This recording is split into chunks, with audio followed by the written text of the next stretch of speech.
할렐루야. 함께 예배하시는 우리 사랑하는 용익교회 모든 성도님들, 하나님 주시는 은혜로 날마다 잘되는 역사, 풍요의 역사, 풍성의 역사가 일어나게 되시길 주님의 이름으로 축원합니다. 자, 우리 좌우 앞뒤 분들과 이렇게 인사하겠습니다. 당신의 미래 하나님이 반드시 책임져 주십니다. 인사하겠습니다.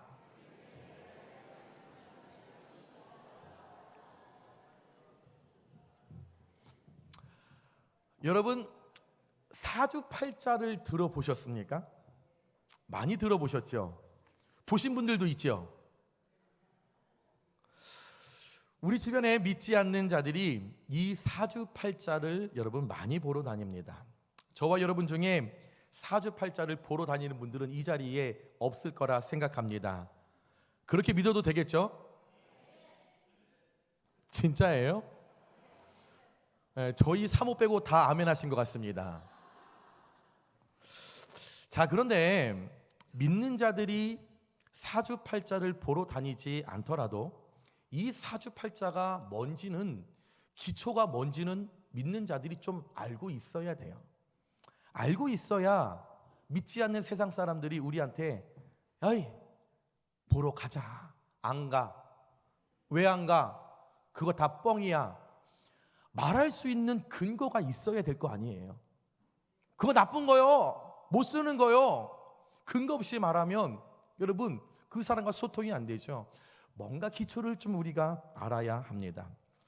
자, 여러분, 사람이 태어난 생년, 생월, 생일, 생시, 이 네 개의 시간을 나타나는 여러분 간지가 있는데, 이 간지를 세로로 이렇게 보면 네 개의 기둥처럼 보인다고 해서 기둥줄을 써서 사주라고 이야기를 합니다. 그리고 네 개의 그 기둥 가운데 간지 두 글자씩을 이렇게 더하면 총 8글자가 나와요. 그래서 팔자 더해서 사주팔자라고 합니다. 그러면 이 역술인들이 많은 사람들에게 사주를 어떻게 풀어주느냐? 12지신 자축인묘진사 오미신 유술회가 있습니다. 여기에 십간, 갑을병정 무기경신임계, 이것을 여러분 순서대로 조합을 하는 거예요. 12지신과 여러분 십간을 조합을 하는 거죠. 하나씩 붙이고 이렇게 되면 60개의 조합이 나옵니다. 딱 60개가 나옵니다. 그러면 이 조합된 간지의 60개의 생년, 생월, 생일, 이 생시를 대입을 하죠. 그래서 제가 가면 제가 태어난 연, 월, 일, 시를 그 역술인에게 이야기를 해요. 그러면 그 역술인이 이러면서 막 쓰죠.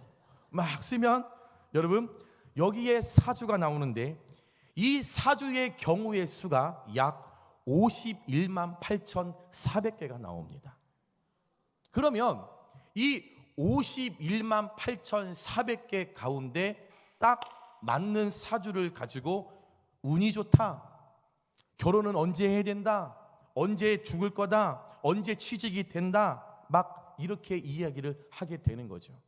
제가 말씀을 준비하면서 이 사주팔자로 공부를 2달 정도를 했어요.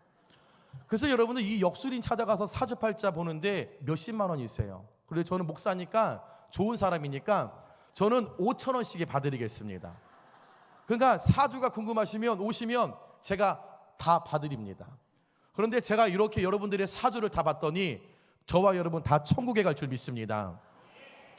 여러분, 세상 사람들이 이렇게 사주를 보고 막 관상을 보고, 젊은이들이 타로집에 가고 점집에 가고 무당 가서 여러분 막 굿하고, 아침 신문 막 보면서 오늘의 운세를 막 이렇게 보고, 막 잡지에 뒤에 나오 있는 뭐 무슨 띠는 뭐 한 달 동안 어떤 일이 일어난다 막 운세를 보고, 왜 그럴까요? 왜 이렇게 그런 것들을 우리가 관심을 두고 마음에 둘까요? 원인은 하나겠죠. 미래에 대한 두려움과 염려 때문에. 앞으로 내가 무엇을 해야 하는지, 1년 뒤에, 5년 뒤에, 10년 뒤에 우리 가정에, 내 자녀의, 내 노후에, 내 인생의 그림이 어떻게 그려지게 될지 궁금한 거예요. 궁금함 동시에 두려운 거예요. 내 노년이 평안할까? 내 자녀들이 성공할까? 내가 오래 살까? 여러 가지의 근심들이, 이 두려움들이, 염려들이 우리 안에 많기 때문에 지푸라기 잡는 심정으로 무슨 보험 드는 거 마냥 여러분 계속적으로 찾아가게 되는 거죠. 여러분, 미래에 대한 두려움, 염려, 여러분 이 마음을 가지고 이 역술인들, 무당, 점쟁이 찾아가서 그들이 말하는 대로 정말 사주를 바라보고 그것에 나온 점괘대로, 무당이 말해준 대로 우리의 인생이 바뀌고 그들이 알려준 대로 정말 우리의 인생이 바뀌고 상황이 바뀌고 환경이 바뀔까요? 그것을 듣는 순간 우리의 마음이 잠시, 그것도 아주 잠깐 안도할 수는 있겠으나 죄송하지만 변하거나 바뀌지 않는다라는 거죠. 왜냐하면 하나님의 형상으로 지음받은 저와 여러분은 우리의 미래, 나의 노후, 나의 삶 철저하게 하나님의 손에 달려있기 때문에, 하나님의 고유 권한이시기 때문에 하나님 외에 저와 여러분의 미래를 그 누구도 알 수 없고 예언할 수 없고 말해줄 수 없고 또한 그 말을 통하여 바꾸거나 변화되지 않는다는 걸 믿으시면 아멘 하시기 바랍니다. 요즘 한국에 유행하는 것이 관상 성형이라고 합니다. 관상학자들을 찾아가서 자신의 얼굴을 보여주면서 왜 나는 결혼을 못하냐, 나 언제 죽냐, 나 왜 사업이 잘 되냐, 왜 돈을 못 버냐, 관상을 통해서 얼굴의 장점은 더 살리고 단점을 보완하는 이 성형을 하면 내 얼굴의 관상이 좋아져서 운명이 좋아진다라는 거죠. 그래서 막 성형외과를 막 찾아가서 막 콧구멍 여기 평수를 막 넓히 이만큼 만들어요. 막 코 밑에 막 점도 막 이렇게 만들어요. 막 입술을 막 소세지 마냥 이만큼을 만들어요. 막 권사님들 맞박에 뭘 자꾸 넣어 이만해져. 맞박이 막 점점 나와요. 자꾸 뭘 넣고 깎고 뭐 빼고 막 이래요. 그러면 재물운, 말년운, 결혼운 등이 다 달라진다. 막 돈이 몰려온다. 여러분, 정말 이것이 사실이라면 모두가 우리가 관상 성형을 해서 다 잘되고 다 부자가 된다면 이야, 얼마나 놀라운 일이에요. 얼마나 대단한 일이에요. 그러면 오늘 3부 예배 끝나고 우리 모두 다 같이 성형외과 가야 합니다. 그래서 여러분, 우리 2만 원 인원이 성형외과 가면 아마 10% 할인도 해줄 거예요. 그럼 다 고쳐야죠. 막 이 소세지만큼 이렇게 만들고 권사님들 이 팔자주름 다 피고 여기 쌩쌩하게 그냥 다 넣고, 여러분 잘 된다는데 왜 안 가세요? 성형하면 관상을 바꾸면 인생이 펴진다는데 왜 안 가세요? 성형외과 줄 서서 가야지요. 다 부자 된다라는데, 얼굴 고치면 모든 것이 술술 잘 풀린다라는데, 자녀들이 다 잘 된다라는데, 그런데 사실일까요? 그럴 일이 없습니다. 왜요? 인간의 생사화복은 하나님의 주권적인 손에 달려있기 때문이죠. 사무엘상 2장 6절에서 7절 말씀에 여호와는 죽이기도 하시고 살리기도 하시며 스올에 내리기도 하시고 거기에서 올리기도 하시는도다. 여호와는 가난하게도 하시고 부하게도 하시며 낮추기도 하시고 높이기도 하시는도다. 저와 여러분의 현재의 삶, 미래의 삶, 자녀들의 삶, 나의 노후의 모든 영역 정확하게 하나님께 있음을 믿으시기 바랍니다. 욥기서 23장 10절에 말씀하셨지요. 그러나 내가 가는 길을 그가 아시나니.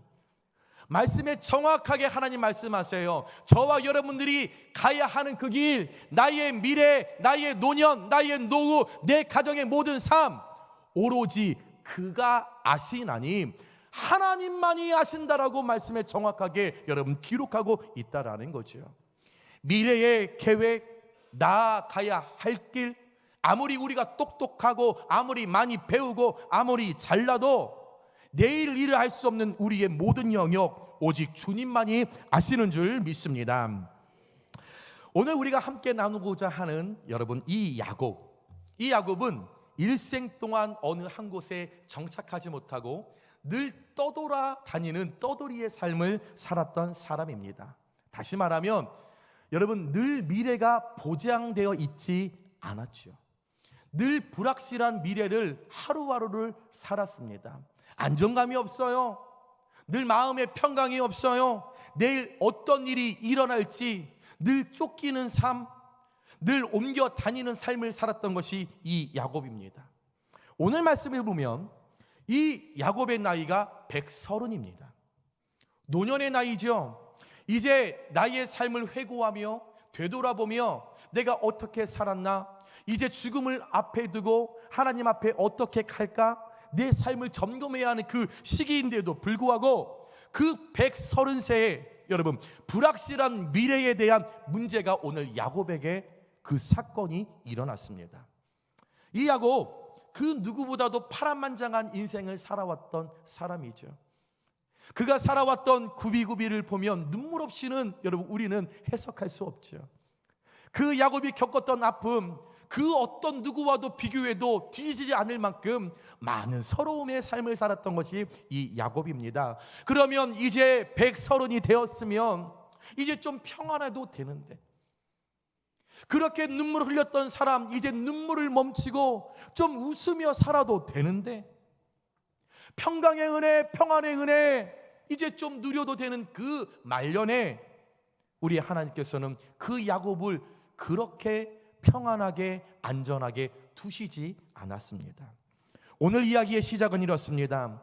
우리가 잘 알다시피 야곱이 그의 아들 중에 가장 사랑했던 것이 요셉입니다. 요셉이 얼마나 사랑스러웠고 얼마나 예뻤었는지, 여러분 중동 그 시대에 이 야곱이 요셉에게만 화려한 여러분 채색 옷을 입혔죠. 가장 사랑했기 때문에, 너무 예뻐했기 때문에. 그런데 그 사랑했던 아들이 어느 날 죽었다라고 하는 비보의 소식을 들은 거예요.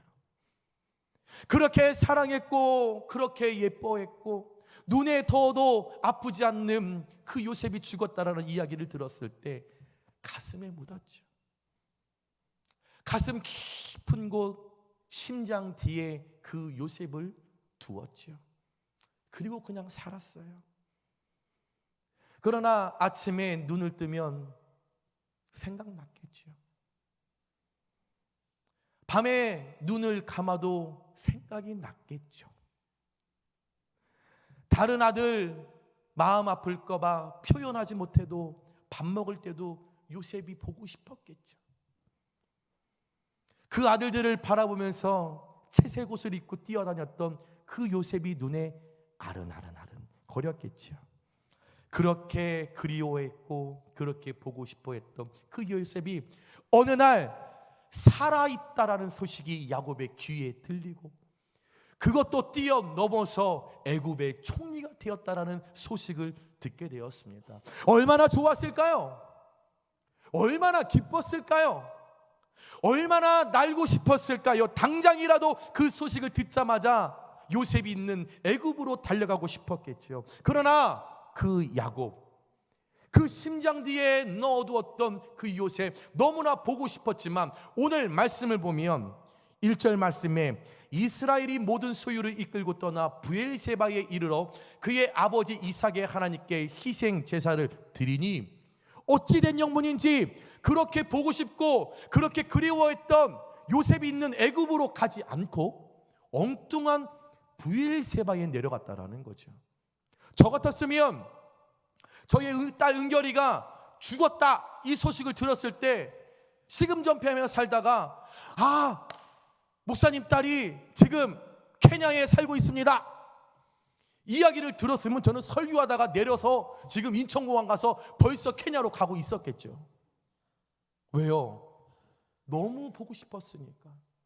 그런데 오늘 말씀의 야곱은 애굽으로 가지 않고 요셉이 있는 애굽으로 가지 않고 엉뚱한 브엘세바로 갔다라는 거죠. 죽은 줄로만 알았던 요셉을 다시 만나는 일은 너무나 소중하고 감사하고 심장 뛰는 일이었지만 잘 생각해 보니 야곱에게 있어서 오늘 애굽에 있는 그 요셉을 만나러 가는 일이 마냥 즐거운 일은 아니었다라는 겁니다. 야곱의 입장에서 내가 지금 정들었던 이 고향을 떠나서 나의 식소를 다 데리고 재산을 다 처분하고 애굽으로 이주해야 하는 상황, 며칠 방문하는 것 아니에요.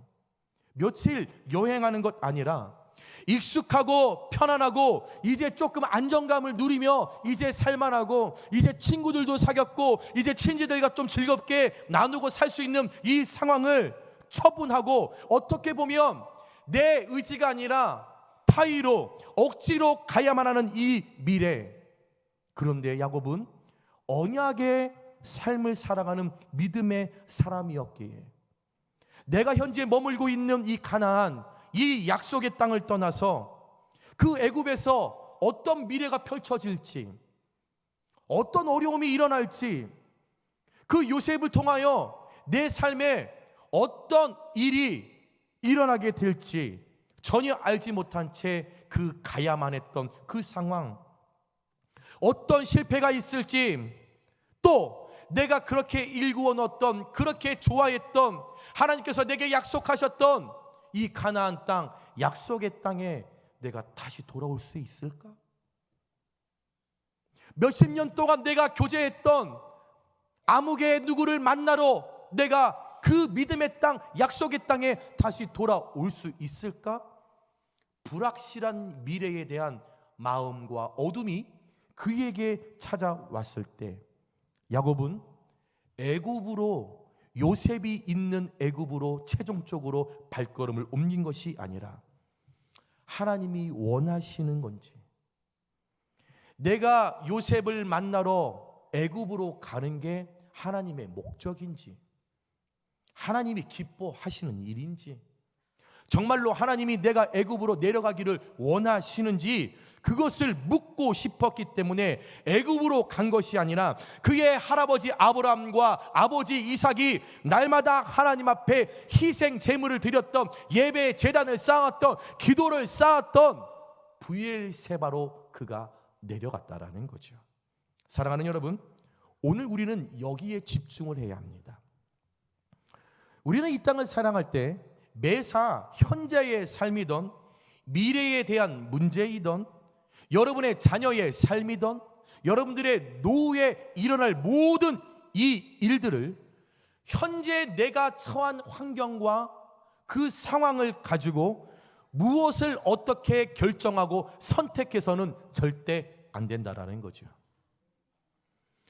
무언가를 늘 선택하고 결정하기 전에 믿음의 사람들은, 그리스도인들은, 하나님을 나의 주인으로 삼고 살아가는 사람들은 하나님의 정확한 뜻을 묻고 하나님께서 허락하시는 그 뜻과 목적과 계획이 무엇인지를 알기 위하여 제일 먼저 브엘세바에 우리가 신중하게 내려가서 자신의 삶의 여정과 내가 선택하고 결정해야 할 문제를 정확하게 하나님 앞에 내려놓고 물어봐야 된다라는 거죠.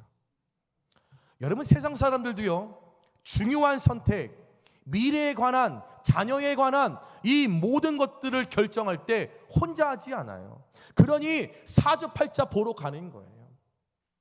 역술인에게 내 미래를 물어보러 가는 거예요. 점쟁이에게 우리 아들이 어떻게 될지 여러분 몇십만 원 여러분 주고 그들도 묻잖아요. 이사할 때도 아무 때나 하면 되는데 또 좋은 날이 있다, 그것도 묻기 위해서 몇십만 원 주고 여러분 무당 찾아가잖아요. 남편이 속썩이고 자녀가 속썩여서 우리 가정이 어떻게 될까, 내 물질이 어떻게 될까 궁금하니까 물어보고 선택하고 결정하기 위하여 무당 찾아가서 몇 천만 원짜리 여러분 굿도 여러분 우리 서슴없이 하잖아요. 그런데 하물며 하나님을 주인으로 모시고 살아가는 저와 여러분, 왜 선택하고 결정할 때 여러분 마음대로 하십니까? 왜 브엘세바에 서지 않고 그냥 바로 왜 애굽으로 내려가십니까? 하나님의 뜻을 물으셔야죠. 하나님의 계획과 목적이 무엇인지 구체적으로 들으셔야죠. 믿지 않는 사람들도 무당을 찾아가서 묻는 판에 왜 믿음의 사람들이 결정하고 선택해야 하는 그 순간에도 여전히 내 마음과 내 고집과 내 뜻과 내 지식으로 여러분 왜 결정하고 선택하고 애굽으로 가십니까? 내가 진정 하나님을 나의 주인으로 모시고 살아간다면 내 인생, 내 미래, 내 자녀, 내 가정의 모든 미래의 여정이 주님께 있다라고 확신하고 인정하고 확언하신다라면 저와 여러분이 불확실한 미래에 관해서 하나님께 묻기 위해 브엘세바로 내려가시는 저와 여러분들 되시길 주님의 이름으로 축원합니다. 브엘세바에 서서 야곱처럼 나 자신을 부인하고 그 브엘세바에서 주님의 뜻이 무엇인지, 하나님, 제가 나아가는 이 방향이 맞습니까? 하나님, 제가 지금 옳은 길을 가고 있는 건 맞습니까? 하나님, 제가 지금 애굽을 선택해도 되는 건 맞아요? 하나님, 제가 지금 애굽으로 내려가는 건 맞습니까? 하나님, 제가 정말 하나님 당신을 믿어도 되는 건 맞습니까? 하나님, 제가 지금 저의 삶과 나의 미래를 하나님께 맡겨도 되는 건 맞습니까? 물어보셔야지요. 그런데요, 하나님, 혹 애굽으로 갔다가, 혹 애굽으로 내려갔다가 영영 약속의 땅으로 돌아오지 못하면 어떡해요? 하나님의 은혜로 브엘세바에 서지만 그 자리에서 하나님께 묻지만 기도하지만 믿음을 갖고 주님 앞에 간구하지만 여전히 기도 후에 우리는 점점점. 그런데요, 하나님, 그 방향으로 갔는데 하나님 다른 방향이면 어떡해요? 하나님, 애굽으로 갔는데 애굽이 아니면 어떡해요? 하나님을 믿고 의지하며 내가 왔는데 하나님 안 계시면 어떡해요? 나의 삶 미래 하나님께 맡겼는데 하나님 실수하셨으면 어떡해요? 점점점점. 그러나 여러분, 잠언서 1장 7절에 여호와를 경외하는 것이, 여호와를 믿고 의지하는 것이 지식의 근본이거늘 미련한 자는 지혜와 훈계를 멸시하느니라. 내 인생의 주인이 주님이시기에 그 주님을 경외하면, 그 주님을 향하여 우리가 믿고 구하면 하나님께서 하늘의 지혜를 우리에게 허락하셔서 내 인생의 갈 바를 알지 못하는 문제, 불확실한 미래에 대한 선택과 결정하는 그 상황 가운데 잠언서 2장 6절에서 7절 말씀에 대저 여호와는 지혜를 주시며 지식과 명철을 그 입에서 내심이여 그는 정직한 자를 위하여 완전한 지혜를 예비하시며 행실이 온전한 자에게 방패가 되시나니, 주님의 뜻이 이루어질 수 있도록 그 길을 예비하시고 허락하시고 지각을 열어 주님의 영광을 드러내는 선택을 할 수 있는 그 방패막이의 역할을 저와 여러분께 하나님께서 이루어 주신다라는 것입니다. 우리가 브엘세바에 서서 요셉을 다시 만날 수 있다라는 그 기쁨과 동시에 불확실한 미래에 대한 선택을 하기 위해 하나님고, 하나님, 내가 맞습니까? 야곱이 하나님, 내가 가도 되는 건 맞아요? 약속의 땅을 저버리고 애굽으로 가는 건 맞습니까? 두려워하고 염려하는 그 야곱에게 오늘 2절에 하나님께서 야곱아, 야곱아 하시는지라. 두려워요, 떨려요. 내 미래가 어떻게 펼쳐질지, 내 노년이 어떻게 펼쳐질지, 우리 자녀의 삶이 어떻게 펼쳐질지 늘 두려워요. 늘 떨리는 마음이에요. 그러나 그 선택 주님께 맡기고 브엘세바에 서서 주님의 이름을 주님 불렀더니 우리 하나님 외면하지 않으시고 야곱아, 야곱아, 요하나, 요하나, 아무개 집사야, 아무개 권사야, 하나님의 음성이 들려지기 시작하면서 두려워하고 염려하는 그 마음을 어루만져 주시면서 오늘 말씀 3절과 4절 우리 한 목소리를 크게 선포하겠습니다. 하나님이 이르시되 나는 하나님이라 내 아버지의 하나님이니 애굽으로 내려가기를 두려워하지 말라. 내가 거기서 너로 큰 민족을 이루게 하리라. 내가 너와 함께 애굽으로 내려가겠고 반드시 너를 인도하여 다시 올라올 것이며 요셉이 그의 손으로 내 눈을 감기리라 하셨더라. 아멘. 구체적으로 정확하게 선택하고 결정할 수 있도록 하나님께서 말씀해 주셨다라는 거예요. 내가 애굽으로 가야 할지, 내가 그 방향으로 가야 할지 두렵고 염려하는 마음이었는데 주님 야곱아 말씀하시면서 하시는 말씀이 그 애굽 너 혼자 가는 거 아니야. 내가 함께 내려갈 거야. 그리고 네가 염려하고 네가 두려워하는 이 믿음의 땅 가나안 땅으로 다시 돌아오는 일, 그거 내가 돌아오게 할게 하나님께서 약속해 주셨다라는 거죠. 오늘 창세기 46장 3절과 4절의 이 말씀이 오늘 예배하시는 우리 용인교회 모든 성도님들의 심령과 가정과 여러분들의 미래 가운데 하나님의 레마로 들려지시길 주님의 이름으로 축원합니다. 믿음은 하나님의 언약을 붙들며 살아가는 것입니다. 우리가 하나님의 언약을 붙들고 우리의 삶의 자리에서 그것을 체험하고 미래에 구체적으로 이루어지지 않았지만 그것을 선택하고 그것을 내가 결정하여 하나님의 뜻 가운데 올바르게 나아가는 것이 성도의 삶이라는 거죠. 야곱에게 하나님은 그의 미래를 분명히 보여주셨습니다. 반드시 내가 너를 인도하여 다시 올라올 것이며 요셉이 그의 손으로 내 눈을 감기리라. 이 하나님 말씀하신 것처럼 야곱 말씀대로 17년 후에, 지금 130에서 17년 후에 사랑하는 아들 요셉에 의해서 그의 생애를 마감하고 하나님의 말씀과 야곱이 소원했던 대로 그의 시신이 가나안 땅 막벨라굴에 안장된 줄 믿습니다. 여러분, 야곱에게 있어서 이 브엘세바는 불확실한 자신에 대한 여러분 두려움이 앞선 곳이었지만 하나님께 있어서 이 브엘세바는 야곱과 동행하시고 지혜 주시고 함께 하시고 선택과 결정을 해 주시는 만남의 축복이 이 브엘세바였다라는 거죠. 야곱에게는 알 수 없는 미래였지만 영원하신 하나님은 다 보고 계셨습니다. 다 알고 계셨습니다. 저와 여러분들이 이 땅 힘겹게 살아가는 모습 하나님 다 보고 계세요. 내 가슴을 치며 눈물로 하나님 앞에 기도하는 것 우리 하나님 다 보고 계세요.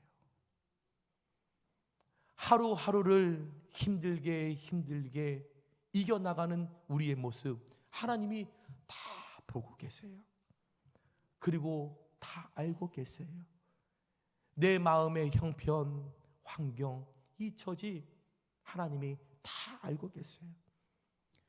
두려움과 염려라는 미래의 시간 안에 하나님은 지금도 창조의 시간을 담아 주셨습니다. 그랬기에 시편 4편 7절과 8절에 주께서 내 마음에 두신 기쁨은 그들의 곡식과 새 포도주가 풍성할 때보다 더하나이다. 내가 평안히 눕고 자기도 하리니 나를 안전하게 살게 하시는 이는 오직 여호와이시니이다.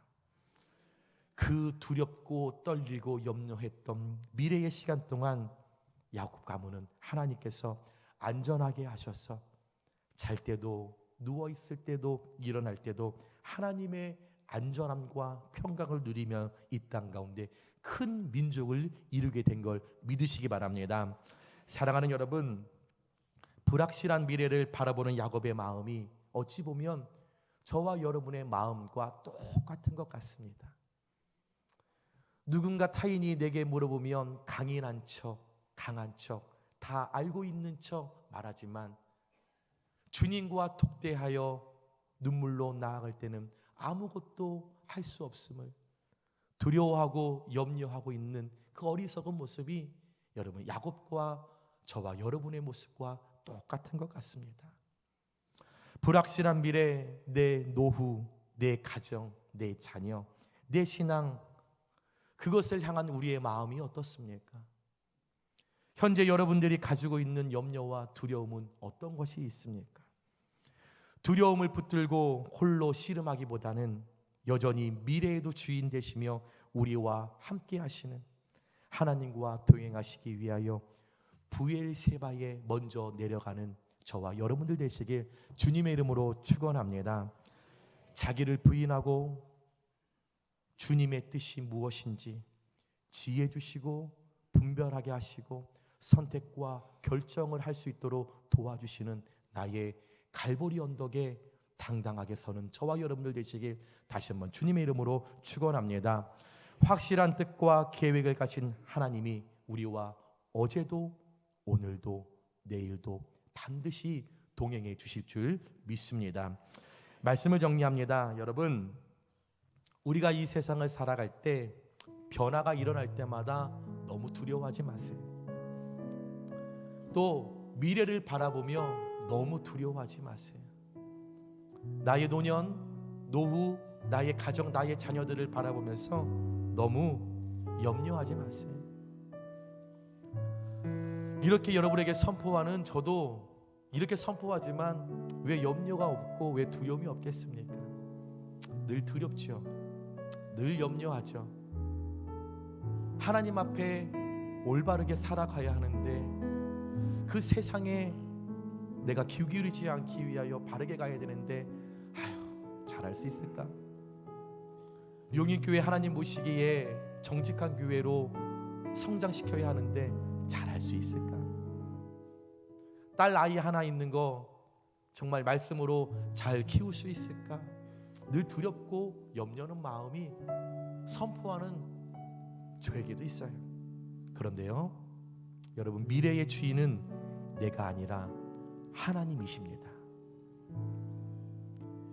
우리의 미래가 내가 주인공이 되면 우리의 미래는 보장되어 있지 않습니다. 그러나 나의 미래 주인공이 하나님이시기에 우리의 불확실한 미래라는 영역 안에 하나님을 소외시키지 마세요. 불확실한 미래, 염려하고 두려운 그 영역 가운데 하나님을 동참하게 참여하실 수 있도록 소외시키지 마세요. 제발 여러분의 뜻대로 하나님을 홀로 두지 마세요. 마치 두려움과 염려 가운데 이 미래의 모든 것을 내가 감당해야 하고 책임져야 한다라고 하는 그런 상상도 하지 마세요. 수고하고 무거운 짐진 자들아 다 내게로 오라, 주님이 말씀하셨기에 내 미래에 대한 두려움과 염려 있으시면 주님께 맡기세요. 내가 져야 한다, 내가 가져가야 한다, 자꾸 상상하지 마세요. 내가 현재 겪는 두려움의 현장은, 염려하고 있는 이 현장은 하나님께서 새 창조를 이루기 위한 새롭게 일하시는 하나님의 놀이터임을 여러분들 기억하시면서 그것을 믿으시면서 두려움의 미래는 창조의 하나님이 선한 뜻을 이루시는 여정임을 믿는 저와 여러분들 되시길 주님의 이름으로 축원합니다. 미래를 대처할 수 있는 능력이 비록 우리에게 미흡하다고 할지라도 내가 선택한 그 애굽이 더 악화될지라도 브엘세바에서 하나님의 뜻을 듣고 정한 그 방향이 때로는 어긋난다 할지라도 그 미래 속에 우리 하나님의 계획이 끝까지 분명히 그곳에 있다라는 그 사실을 믿고 그곳을 향하여 브엘세바에서 우리 살아계신 하나님을 끝까지 믿고 나아갈 때 반드시 우리 사랑하는 용인교회 모든 성도님들 우리 주님을 그 끝까지 만나 이 땅 가운데 풀림의 축복을 꼭 누리시는 우리 사랑하는 용인교회 모든 성도님들과 가정과 미래와 자녀들이 되시길 주님의 이름으로 축원합니다.